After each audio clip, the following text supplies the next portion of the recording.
Yes, that is RTRS Lokesh Kanagaraj அவர்கள் in the house. Thank you so much na. அதாவது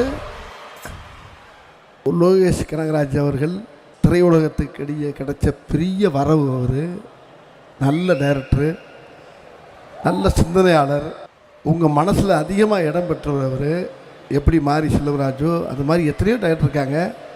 ஆனால் அவர் இந்த வயசில் குறுகிய காலத்தில் உங்களுடைய மனசில் இடம் பிடிச்சி பெரிய வெற்றி டைரக்டராக வந்திருக்காருன்னா அது உங்களுடைய ஆசீர்வாதம். அவருக்கு என்னுடைய மனமார்ந்த வாழ்த்துக்கள். அவருக்கு என் கையால் அவார்டு கொடுத்து என்னை ரொம்ப பெரிய மனுஷன் ஆக்கிட்டீங்க. நன்றி நன்றி, வாழ்க. இந்த மைக்கை நீங்கள் வச்சு Congratulations Lokesh அவர்களே, so happy for you. மீண்டும் அவருக்காக ஒரு பெரிய கைத்தட்டல் கொடுத்துடலாமா? தேங்க்யூ. அண்ட் எல்லாரையும் மறுபடியும் சந்தித்ததில் மகிழ்ச்சி. அண்ட் இந்த அவார்டுக்கு பெரிய தேங்க்ஸ்.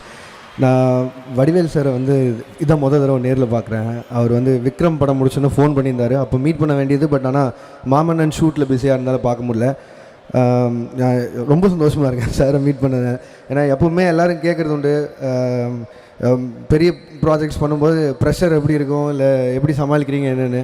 ஒன்று தான், அவரோடது இது வரைக்கும் நடித்த படங்களோட காமெடி அதெல்லாம் மட்டும்தான் அந்த ப்ரெஷர் ஃப்ரீயாக இருக்குது. அண்ட் அதான் கடந்த 10 வருஷம் நினைக்கிறேன் இந்த மீம் கல்ச்சர் ஆரம்பிச்சு, அது அவர்லேருந்து ஆரம்பிச்சு தான் நினைக்கிறேன்.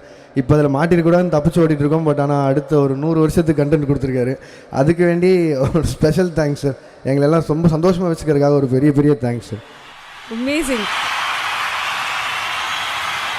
லோகேஷ் தொட்டதெல்லாம் பொன்னாகும் அப்படின்னு சொல்கிறாங்க இல்லையா? அதுவும் ஹைனாக்கு இவ்வளோ பெரிய ஒரு மார்க்கெட். ஹைனா இப்போது செல்ல பிராணியாக வளர்க்கலாமா அப்படின்ற அளவுக்குலாம் பேசிகிட்டு இருக்காங்க.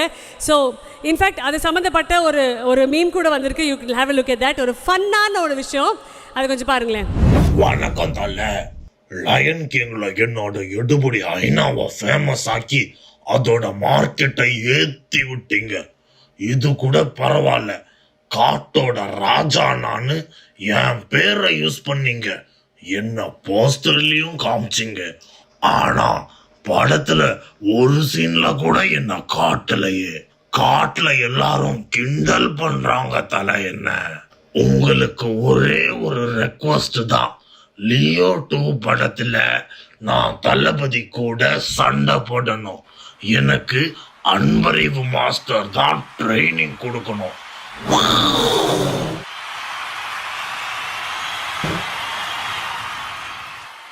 Lions are also angry sir.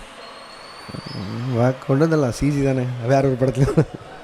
ஆனால் லயன் இப்படி ஒரு கேள்வி கேட்டதுன்னா படத்தில் ஏன் இல்லைன்னு கேட்க முடியாது. ஏன்னா தளபதி இருந்திருக்காரு.